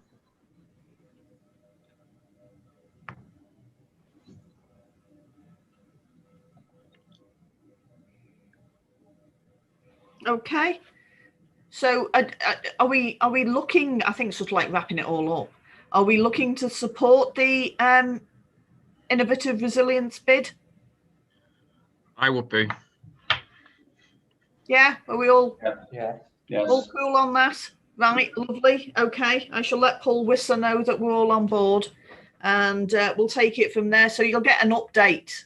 Are you happy for it to come to full council? Do you think it's appropriate for it to come from full council and not just amenities committee? I think it'd be nice just to get an update to see what's happening. Yeah. Okay, Councillor Sayers. Sorry, Angela, I was going to ask, should we move to the recommendations? So you were ahead of me there, but I agree, it should be to full council. I agree, full council as well. Right, lovely. Move on then. Item number 8. Land east of Maghull. Planning inspector hearing update. Members are asked to consider the update.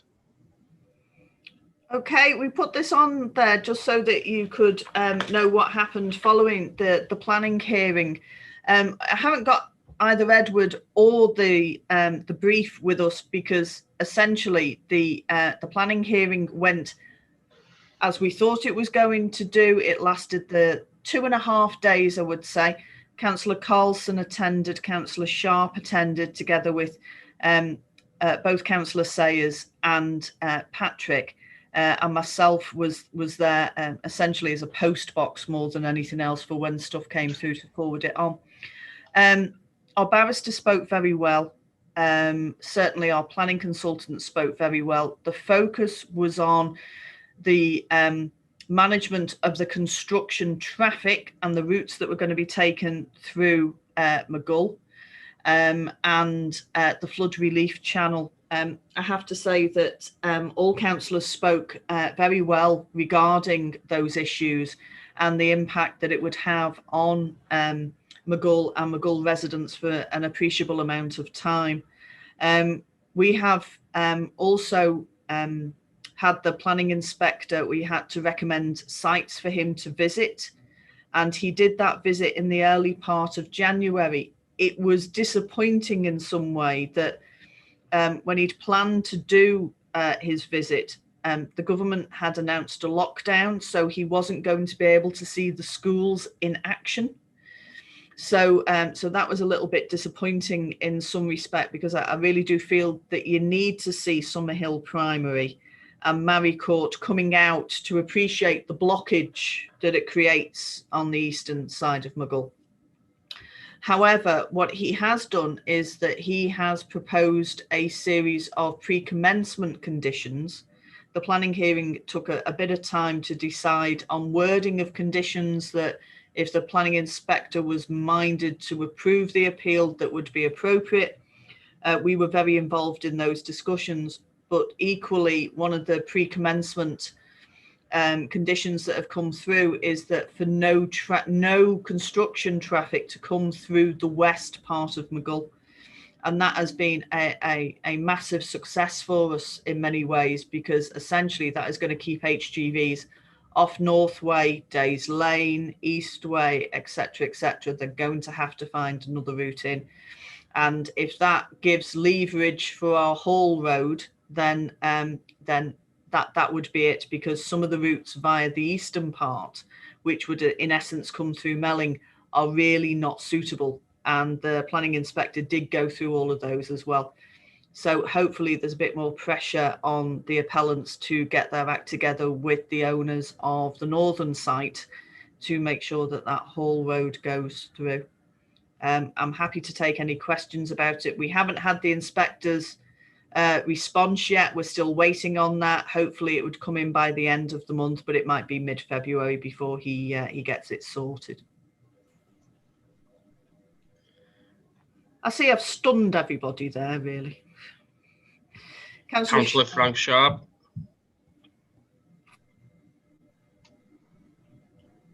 So just to add on to what you were saying, Angela, just as an observation, I was quite surprised by Persimmon, one of their representatives, actually volunteered the fact that they were going to put some form of haulage road for the creation of the reservoir that they're referring to it as, and the fact that the road to the reservoir would only be a matter of a few hundred yards to the site. So in effect, that was actually a haulage road. And the barrister then sort of backstepped a few times, and she was saying that, you know, that we haven't got an agreement with the landowners to facilitate that extra stretch of road. But it seemed a bit, well, it seemed like a sort of a simple process to achieve, but they were making it sound very complicated. You know, it wasn't really necessary, I thought. But that was just an observation anyway. But when would you hope to have a response from them? The planning. I would anticipate by the middle of February at the latest, because I suspect the reason we haven't got the response from the inspectorate now is that they had a query on some of the wording of the conditions, and the appellant was given a certain amount of time to respond. He was given 10 days, 10 working days, and that time isn't quite up yet. I think once that time is up, we will hear from the inspector. Chair, Councillor Sayers and then Councillor McKinley have indicated they wish to speak. Councillor Sayers. Yeah, thanks, Chair. Angela, I was going to actually raise it with you the other day when the White Peak wrote back to the inspector and Sefton when they were saying no construction traffic from the west, and then they were trying to sort of say, well, obviously if people come in their private cars, they shouldn't be affected, which I thought, and I know our professional advice was, yeah, you know, that's probably fine. But when Sefton were then put in about, they wanted a sort of legal definition of a heavy goods vehicle. There are obviously legal definitions under the Road Traffic Act. I'm just wondering whether we should go back ourselves now and also reiterate and say, well, nothing bigger than a transit van, or include light goods vehicles as well as heavy goods vehicles, because a light goods vehicle, these big box vans, you know, if we get lots of them coming through, that can be just as problematic. Obviously, HGVs, that's a great win if we get that. But rather than just leave it for them, I'm a bit distrustful of Sefton, where they were sort of, you know, what's the definition of a HGV? So we get a 31 tonner and not a 32 tonner. So I think we should go back. I know. And I know that Diane Humphreys queried it, but I think it's more about from an enforcement point of view, about pinning it down, about what it is that they were, you know, if you're going to send out an enforcement officer, you want to make sure that whatever condition is put on there is enforceable. And I think that was what the clarification was. I haven't been able to get hold of Edward. I was asked to clarify that, but I'll do that for you offline. And if necessary, we'll do it that way. But I'm not entirely sure it's for us to get involved in, but I'll double check with Edward. No, I appreciate that. And I appreciate what Sefton is saying. The experience at Turnbridge is that the enforcement needs to be done by local residents, because obviously the council officers will not watch, and the only repercussion then is stop notices. I hark back to what happened at Turnbridge when the SEMP said they'd use Green Lane. Wasn't practical, and overnight Sefton agreed with the developer to change the SEMP and put the stuff through Green Park Estate. So we just need to be very careful, even if that's sort of seen as a win. They don't then incrementally creep in.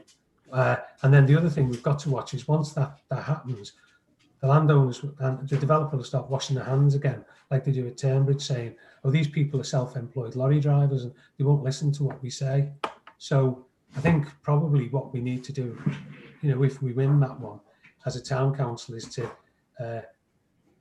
sort of deputise the residents or get a posse where people watch and see what's coming and going from that site, and immediately they start to breach, we seek stop notices on the development. Yeah, I would agree. I think there's absolutely no doubt that the people that live opposite that development site will absolutely be on about who's there, what time they're there, when they're leaving, whether or not the road is clean. I think all of that will come into the mix, and certainly they will be the best enforcement officers that Maghull would ever have. Thank you. We've got Councillor McKinley and then Councillor Carlson. Patrick, you're on mute. Sorry. Thanks, Josh. Yeah, this is something that I suppose we've been at for about 7 years now in total over this development. And you get that close to it that sometimes you can't see the wood for the trees. And I think there's a case in point here. One thing which I think colleagues really need to understand in no uncertain terms, if we get this judgment where we keep the site traffic away from the west of Maghull, that's the residential roads, that will be a massive, massive victory for the town council. I'm talking about, it's almost like, the Mouse Road taking on the big developers. And it wasn't only the developers at this hearing. I was at this hearing for 3 days. And what you've got is Sefton Council officers supporting the developers, and Sefton Council planning officers actually saying, well, we think you need to keep the route open through Maghull as an option, and the route through Melling, and so on and so forth. So what we weren't just against the developers, we were against our own council as well, who were supposed to be looking after the needs of Maghull. And they were basically, as far as I'm concerned, and I'll make no bones about saying this when it's all done and dusted, I think they did not kind of adhere to their responsibility for looking after the public, because the amount of traffic that will come through heavy goods vehicles, and they were planning it to come down off the motorway, past Days Lane shops, turn left down Eastway and over Poverty Lane Bridge. One heavy goods wagon every 5 minutes one way, and one heavy goods wagon every 10 minutes the other way, potentially for up to 10 to 15 years. Now, that would have destroyed the quality of life for many people. So if we win this one, it will be a huge, huge win. And it was kind of highlighted to me that when we were given evidence, we were all in our own homes, and they were sitting in some posh office in Manchester, and they had Dr. Bung, as he was called later, a host of people who were experts, and their own barrister as well. It's just disgraceful. So massive win for us if we do win it, which I'm hopeful that we will. And as I say, it's the culmination of 7 years struggle this. The thing I was going to say, I spoke to Edward about the HGV issue, and he advised, he said, back off, Patrick, because what we've done, with the way we've played it at the moment, we haven't been really aggressive, anything like that. He said, let the inspector mull it over. He knows what he's doing. And if he comes out with a resolution that we're not in agreement with, we'll go back to him. I mean, basically what I was saying was that the swift development have already put in in their planning application in terms of the construction management plan, nothing larger than a transit van will be allowed. And that to me seems a really good definition, if we could get away with it. But make no bones, folks, this is a massive win if we get it. Thanks. Councillor Carlson. Just to reiterate what Patrick and John have said, really, with regards to the David and Goliath situation, but I'll go a lot further than Pat and say Sefton Council are in cahoots with the developer. Some of the reports I've read for them are terrible, really, not pointing out the health impacts of exposing the residents of Maghull to the heavy goods vehicle over a 10-year period. The fact that the demographics of Maghull, the fact that we've got a lot of vulnerable and older people living in Maghull who would be exposed to these particulates, and the evolving scientific fact that these are affecting people's health, and for the government to be rushing through legislation to electrify cars, to stop selling petrol and diesel cars in 10 years' time. But I would say it was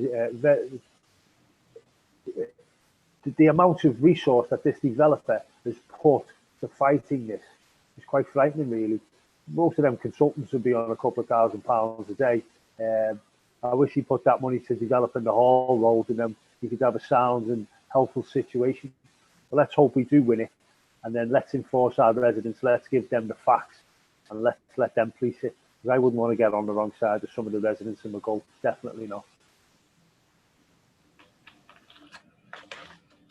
Okay, so that was it. It was just an update. Obviously, once we get the notification through, because we're included on all of the notifications because we're a Rule 6 participant, so they throw everything out to us just as an automatic thing now.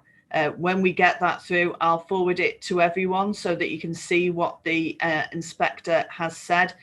The inspector will not only give his decision, but he'll give his reasons for his decision on the appeal notice. So you'll be able to follow his thinking and why he's done what he's done. Okay, so that will be, let's go with shortly. Councillor Sharp. I just wondered, I know it's an appeal, but can the appellants appeal the appeal? So it's always the final? Well, it would go to the Secretary of State after that. And it would, the Secretary of State deals with stuff of a strategic or national importance.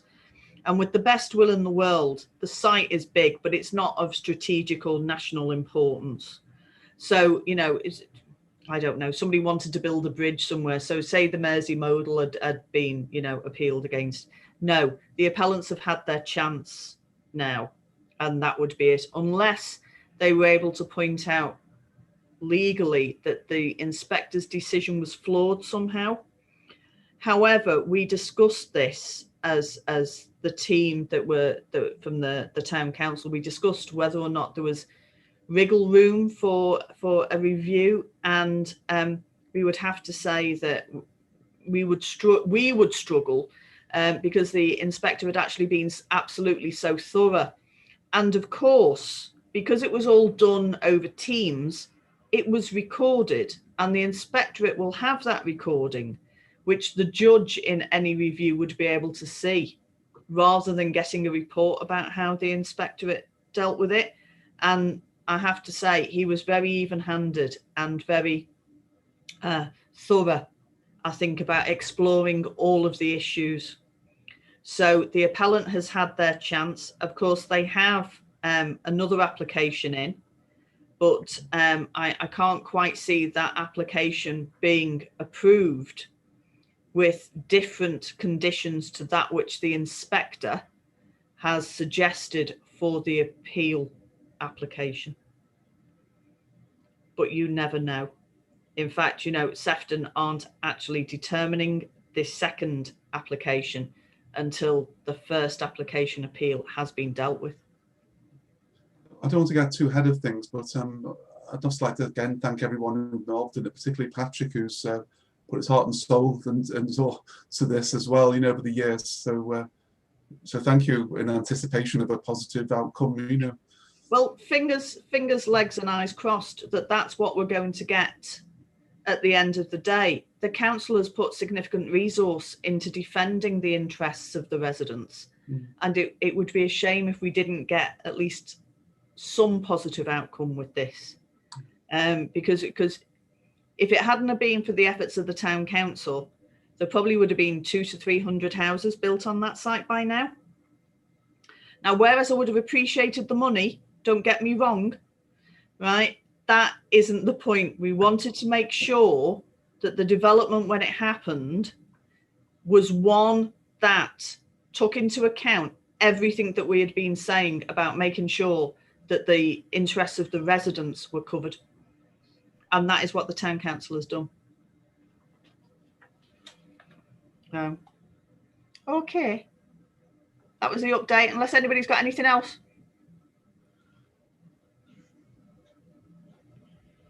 Thank you, Chair. Item 9. Minutes for noting. Members are asked to note the following. Amenities, 23rd September 2020, pages 45 to 51. And community services on the 19th of August 2020, pages 52 to 55. Just for noting. Item number 10, Christmas hampers. Members are asked to consider the report, pages 56 to 60. I'm going to pass over to Phil, who's going to talk to you all things Christmas and all things hampers. Thanks, Angela. Thanks, Chair. It was just a report to acknowledge the effort that had gone in to deliver the Christmas hampers.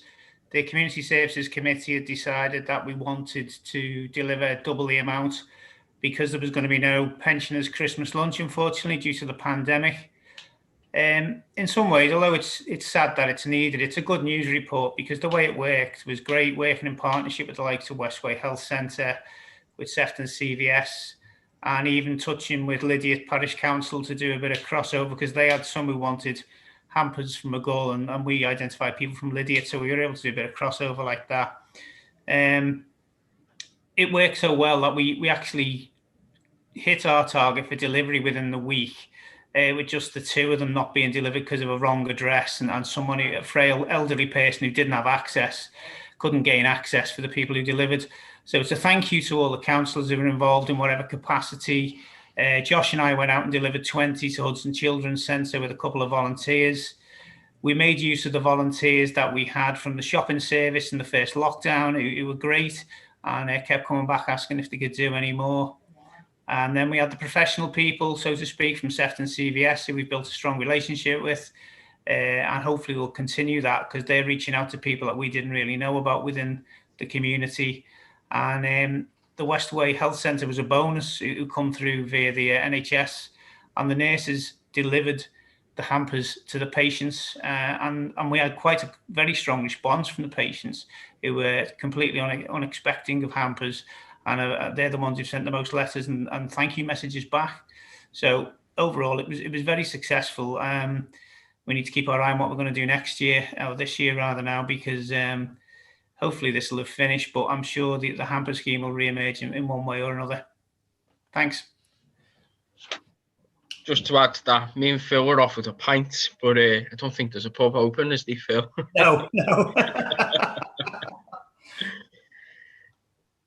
Has anyone got any comments, questions? Councillor Carragher. Yeah, I just wanted to thank Councillor Ken Hughes for donating a load of stuff to various charities around Sefton. He got hold of a lot of stuff and spoke to myself and Councillor June Burns and asked if he could get it round to various places. So I don't really want to say, because obviously there's a lot of people who are protected and vulnerable, but Councillor Hughes, I did send him a detailed note telling him where it all went, and I just want to say thank you so much because you've helped so many people. Thank you, Claire. And Claire, there's still stuff in the shed, you know. Oh, cool. There's makeup. Well, skip through you, Chair. Can we keep hold of that? Because when the schools go back, we're trying to set up through the communities hair and beauty thing for the youth of McGull, so that will be really useful. Soon as we can meet, I'll get it off you, if that's okay. Yeah, but there's a load of clothes as well. Brilliant. Thank Okay, you. no problem. Thank you. Any other comments or questions? Alex Spencer. Thank you, Chair. It's just a quick one, really. Myself, Councillor Sayers and Councillor McKinley met with colleagues from the CCG on Friday, because obviously we've converted now the activities room into a vaccination centre. And one of the things that colleagues from the CCG did mention was that they are assessing people who are accessing the centre, and they are making links with Sefton CVS and through ourselves as well. So obviously the successful stuff that Phil's done this year are fully envisaged they'll be built on this year, because we will have a ready database there of people who we mightn't necessarily identify this time round. So if there is one thing positive to come out of COVID, I think that it's the fact that we are identifying the most vulnerable members of our community, and if we are building those lists, and again if we have got the good partnership work and networks in place, then we can actually deliver in the front line. So again, all credit to Phil, and it is something that we will obviously be building on this year as well. Just reiterate, Chair, that it's quite scary when you go out and you find people who are in need, and I think all the organisations surprised each other with the people we were referring to. You've only got to scratch the surface and you can see that there's a real need there. And this obviously goes on in conjunction with the work we've been doing with the food bank, which we continue to work with. So there's definitely a need there. And as Alex has just said, the more we can explore that and see where the vulnerable people are, the better service we can offer. I have to say it marks a huge improvement for us, because we have always struggled to target correctly those who we wanted to target with this resource. And the ability now to get in with the different agencies and actually target accurately who needs it and get it out to them is just, it's unbelievable since when we first started. If you would recall, Patrick, it is absolutely fantastic from when we first started doing this back in 2013. Councillor Sharp? Yeah, Councillor Frank Sharp. Just wanted to add as well that Phil and myself had a Zoom meeting before Christmas with an arm of the CCG, who incredibly gave us £1,000 for social prescribing as part, for part of the charity that we're involved in, and they were very, very keen to develop more links with the local authority in terms of working together to prevent ill health and support people after ill health. So it's something that Phil and myself are hoping to look more at. Definitely, Frank. Definitely try and pull that together. Yeah. Any more questions? Councillor Ross Ferguson. Councillor, you need to take yourself off mute. Okay. Just also think both of our councillors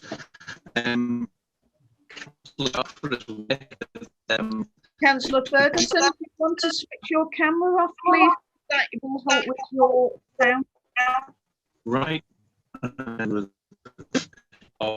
Right, because I don't know if Mrs. Ferguson has gone into work, but your band is struggling. My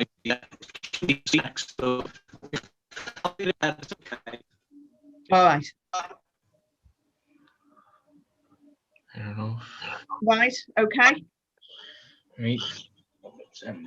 Number 11, Chair's closing comments.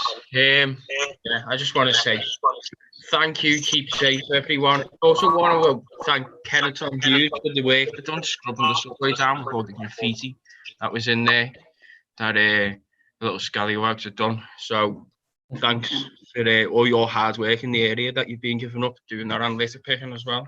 No problem. Thank you. And so yeah, keep safe, everyone. Keep well. Take care. Thank you. See you next time, folks. Bye now. Any problems, give us a ring.